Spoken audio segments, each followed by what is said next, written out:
Olá, amigos, graça e paz do Senhor Jesus, seja com você e sua família. Esperamos que você esteja gostando do canal, que você esteja dando seu like. Não esqueça, primeira coisa, se você puder, dê like. Se não, deixe para dar no finalzinho, mas pelo menos não deixe de dar o like se você gostou e compartilhar, ativar o sininho para se inscrever, marque lá todas as notificações, tá? E vamos nos alimentar mais uma vez da palavra viva, o alimento que vem do céu. Hoje eu quero falar sobre o perigo do isolamento. Isso, você ouviu, o perigo do isolamento, exatamente. Nós estamos vivendo hoje um tempo de pandemia, o que mais se fala é fica em casa. Isso, claro que vale para quem não tem outra alternativa, mas para quem trabalha tem que trabalhar, quem está fazendo algumas atividades essenciais vai ter que fazer essas atividades essenciais, mas tem sido um imperativo, fique em casa e evite contato, né? Contato desnecessário com relação a pessoas da rua, enfim. Então eu vou falar hoje sobre o perigo do isolamento, mas não nesse sentido. O perigo do isolamento não é esse que nós estamos vendo ser necessário para a contenção da pandemia que está ainda se alastrando por falta de consciência de muitas pessoas, por muitas pessoas subestimarem a doença. Mas vamos lá. Eu quero ler com vocês Provérbios capítulo 18, versículos 1 e 2. Vamos lá?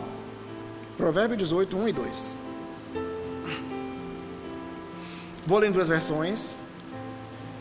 Na Almeida Corrigida diz assim, Almeida Revista Corrigida diz assim: busca o seu próprio desejo aquele que se separa, ele insurge-se contra a verdadeira sabedoria. Não toma prazer o tolo no entendimento, senão em que se descubra o seu coração. Em outra tradução, que talvez até esclareça mais para você, diz assim: aquele que vive isolado busca o seu próprio desejo, insurge-se contra a verdadeira sabedoria.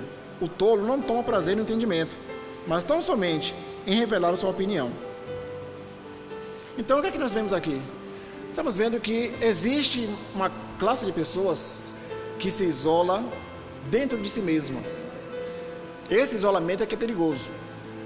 Ele diz que aquele que se isola em si, ele insurge-se contra a verdadeira sabedoria. O que é que a gente pode perceber aqui? Muitas pessoas que normalmente se fecham, essas pessoas se sentem superiores aos outros e acham que sabem mais do que todos, que não tem nada a aprender, somente a ensinar.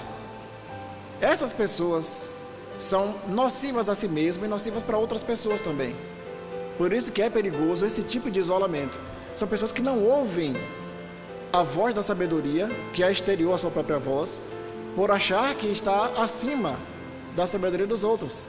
Deixa de ouvir conselhos, deixa de ouvir pequenas dicas simples do viver. Então, Salomão fala sobre isso. E no versículo 2 diz que o tolo não toma prazer no entendimento. A pessoa pode ser muito inteligente e saber de muita coisa, mas com esse tipo de comportamento, ele é ou ela são tolos. Ele ou ela que age dessa forma está agindo como tolo, porque não está dando ouvidos à voz do entendimento, acha que o seu próprio entendimento é o certo e se comporta como um tolo. E seu prazer é apenas expor sua opinião. Você conhece pessoas que querem ter a última palavra na discussão, sempre? Ou que sempre tem algo a acrescentar, mesmo quando tudo já foi dito? Ou que às vezes quer mostrar um conhecimento superior ao conhecimento dos demais numa conversa? Infelizmente é muito comum, a gente vê isso no dia a dia, até em grupos, né? Grupos de aplicativos, a gente vê às vezes alguém que quer colocar uma opinião, uma postura superior, por achar superior à dos demais. Então, isso é resultado do quê? Desse isolamento nocivo, desse ensimesmar-se, né? Digamos assim, por achar que é mais sábio, ou que entende mais de tudo, ou que sabe, tem sempre uma resposta para tudo, nunca ficou sem resposta, nunca diz assim, eu não sei. Quantas pessoas você conhece que tem uma grande dificuldade de dizer, poxa, desse assunto eu não sei. Ou então dizer, puxa, olha rapaz, tá aí uma coisa que eu não sabia, aprendi hoje. Tem pessoas que têm uma resistência em falar coisas do tipo. Por quê? Porque elas preferem colocar para fora o seu próprio pensamento do seu coração. Mas olha, queridos, essas pessoas, como eu falei da questão de ser nocivo, são pessoas que acabam sozinhas. Infelizmente, são pessoas que vão construindo barreiras ao seu redor, barreiras relacionais, ou seja, ela priva alguém de chegar no seu círculo de amizade, círculo de conhecimento e de socialização. Tem muita dificuldade para ser, às vezes até parece, poxa, não, é bem divertido ou divertida, é legal, coisa e tal, mas tem uma dificuldade. E essas colocações muitas vezes transparecem que são aquele tipo de pessoa que se sente superior, que sempre sabe mais do que os outros. E isso é muito ruim. É muito ruim. Causa a sensação desagradável nas outras pessoas. Infelizmente, a própria pessoa, nessa condição, não consegue perceber, tem dificuldade de perceber. E se for alertado ou alertada com relação a isso, terá dificuldade de admitir. Então, queridos, existem soluções. Paulo aponta uma solução possível para pessoas nessa condição. Eu vou ler para vocês em 1 Coríntios, segunda carta de Paulo aos Coríntios, capítulo 11. Ou 6. 11 é o versículo. Segunda carta de Paulo aos Coríntios, capítulo 6. Versículos 11 a 13. Paulo está experimentando uma situação lá com os coríntios, né, com os crentes da cidade de Corinto. E eles tinham muito uma questão de estar muito voltado para si mesmos, para suas razões, para as filosofias, que era muito comum naquela época no mundo grego ou no mundo helenizado, se valorizar a sabedoria humana. E eles estavam nessa condição. E aí Paulo, percebendo que eles estavam muito fechados para si mesmos, Paulo escreve uma carta dizendo o seguinte, capítulo 6, versículo 11. Ó Coríntios, a nossa boca, Paulo fala nossa, dele, dos apóstolos, a nossa boca está aberta para vós Coríntios, o nosso coração está dilatado, não estáis estreitados em nós, mas estáis estreitados nos vossos próprios afetos. Ora, em recompensa disso, falo como a filhos, dilatai-vos vós também. O que é que Paulo está falando aqui? Queridos, por mais que eu saiba alguma coisa, eu preciso socializar o meu conhecimento, mas não para achar-me superior, mas para compartilhar alguma coisa que possa ser útil. E essa tem que ser minha postura, essa tem que ser a sua postura. E outra coisa, Paulo, quando ele fala aqui de dilatar, é expandir, é saber se relacionar. Jesus, ele se relacionava com todo tipo de gente no seu tempo. Vocês devem ter assistido aqui uma das devocionais que Jesus era chamado de amigo de publicanos e pecadores. Jesus, ele se relacionava com as pessoas. Jesus não ficava fechado em si mesmo. Jesus não estava recluso num lugar somente para orar e ler as escrituras. Jesus tinha uma missão grandiosa e nessa missão ele se relacionava com todas as pessoas, quantas ele pôde. E Paulo fala isso. Vocês estão estreitados nos vossos próprios afetos. Ou seja, vocês estão muito presos em vocês mesmos. Ou, em alguns casos que é muito comum, vocês estão com muita panelinha. Paulo estava mostrando que eles estavam muito, ali, fechados neles mesmos. Fechados nos seus grupinhos pequenos, sem permitir que outras pessoas entrassem.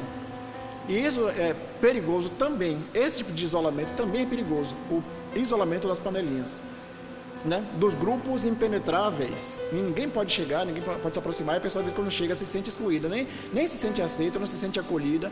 E pensa, não é para mim. E a igreja do Senhor tem que ser diferente. Os discípulos de Jesus têm que ser diferentes. Nós temos que ser abertos e acolhedores e capazes de fazer as pessoas sentirem-se parte. Quando você se sente parte, você fica. Quando você não se sente parte, você vai ficar ali para quê? Então a igreja do Senhor tem que ter esse aspecto de não isolamento, mas de acolhimento, tá? E existe um isolamento que pode funcionar como remédio nos vários momentos da nossa vida, de tristeza ou de alegria. Jesus aponta esse caminho em Mateus capítulo 6, versículo 6, quando ele diz: mas tu, quando orares, entra no teu aposento e fecha a tua porta e ora a teu pai que vê em secreto, o que está em secreto, e teu pai que vê em secreto te recompensará. Você tem feito isso?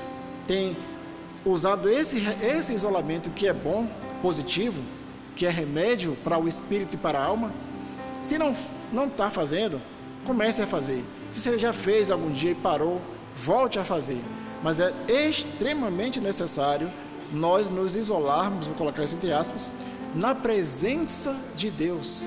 Nos isolarmos das coisas que acontecem ao nosso redor, não para ficarmos alienados, mas para recebermos de Deus a força que vem do Senhor, para recebermos a instrução do Espírito Santo, para sermos moldados ao caráter de Cristo, pela ação do Espírito de Deus em nós.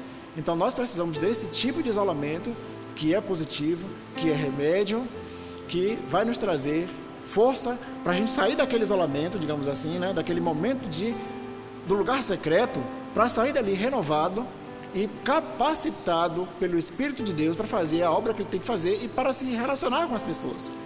Essa é obra de Deus na nossa vida, quando a gente busca e se acolhe nos braços do Pai.